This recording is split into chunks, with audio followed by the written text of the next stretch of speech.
Hello, welcome to iGEM BioBytes podcast. I'm Jamie. And I'm his co-host, Aarush. Today we're going to be looking at leprosy, also known as Hansen's disease. It's a disease that's been really misunderstood throughout history and has a lot of misconceptions surrounding it. So Aarush, why don't we begin with what actually causes leprosy? Leprosy is actually caused by a bacterium, specifically Mycobacterium leprae, which mainly infects the Schwann cells and macrophages in the skin. Jamie, what are Schwann cells, and why are they important for how leprosy affects the person with leprosy? So Schwann cells insulate nerve fibers with a myelin sheath, and that enables efficient nerve signal transmission. And when infected by the bacteria, Schwann cells lose this ability to function, and that leads to nerve damage. Oh yes, one of the main symptoms of leprosy is peripheral nerve damage. That's probably why. Yeah, that's correct. Do you know any other symptoms of leprosy? There are a few other symptoms of leprosy. First of all, skin lesions, which most people know about, but also things like hypopigmentation, which is loss of pigment in the skin, muscle weakness or paralysis, as well as, in severe cases, facial disfigurement or even the loss of fingers or toes, which many people think is one of the main symptoms of leprosy, but is actually something caused by leprosy, as opposed to directly by the bacteria. There are quite a few misconceptions to do with leprosy. Jamie, would you mind explaining some of them? Yeah, sure.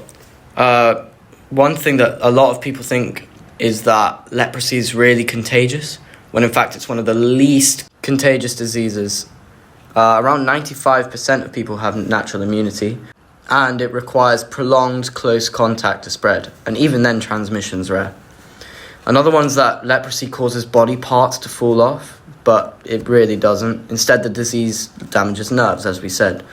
But the thing is, that results in unnoticed injuries and long-term tissue damage, which may eventually require amputation. Did you know that in the past, because of these misconceptions, leper colonies were set up, which were essentially places to isolate people with leprosy away from the rest of society? That's actually another big misconception, that people with leprosy have to be isolated for life. But in fact, with early diagnosis and proper treatment, people with leprosy can lead completely normal lives. And this idea of lifelong quarantine actually stems from that past. One more misconception is that leprosy is completely incurable, but it's in fact the opposite. Aarush, do you mind just explaining that for a little bit? Of course, leprosy is completely curable. Currently, a combination of different drugs called multi-drug therapy is used, as using only one anti-leprosy drug causes the bacteria to develop a resistance for the drug. As part of the MDT, or multi-drug therapy, there are 3 different antibiotics: rifampicin, which kills actively replicating bacteria, dapsone, which inhibits bacterial metabolism, and clofazimine, which kills dormant bacteria and reduces inflammation. However, the peripheral nerve damage that's caused by leprosy is permanent, and this is why early diagnosis is especially important. Leprosy affects around 250,000 people per year around the world, with most of these people being from Brazil, Southern Asia, and certain parts of Africa. It affects people of all ages, but most commonly affects children in the age range 5 to 15, and so can be especially devastating to their futures. Since MDT became widely available, over 16 million people have been cured worldwide. So Aarush, if early diagnostics is important, what are the current ways leprosy is diagnosed? There are quite a few different ways in use at the moment, and I'll go through a few of them now. First of all, there's the Lepromin skin test, where leprosy antigens or inactivated bacterial cells are injected into the person, and a reaction is looked for after 3 and then 28 days. However, this can often cause symptoms to get worse, and it's very insensitive, with only 20 to 25% of cases being successfully identified. Electroneuromyography tests how strong your nerve signals are.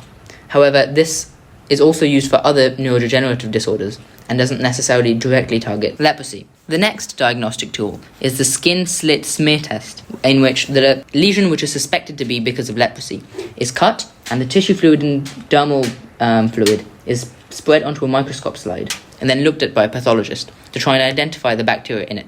However, this not only requires a pathologist and a microscope, which is extremely expensive, but Mycobacterium leprae can be very, very hard to actually isolate and identify.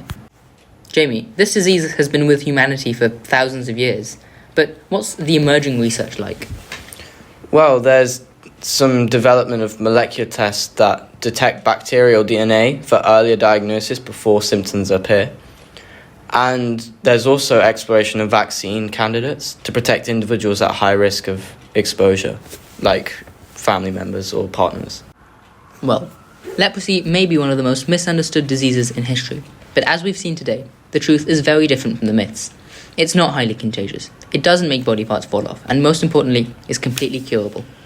Yeah, the stigma surrounding leprosy still continues to impact those affected, often more than the disease itself. The stigma surrounding leprosy does continue to be a persistent problem and impact those affected, so possibly even more than the disease itself. So education, awareness and access to healthcare are really key to moving forward and eliminating not just leprosy, but the fear and discrimination that come with it. If you found this episode insightful or find leprosy an interesting disease, look into it further, spread awareness, and challenge misconceptions whenever you meet them. Okay, thank you for listening to iGEM BioBytes podcast. We will see you for the next episode. Wait, I forgot the fun fact. What fun fact? 9-banded armadillos can get leprosy.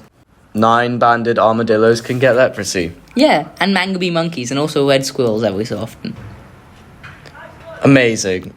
Okay, thank you again for listening to the iGEM BioBytes podcast. Have a lovely day.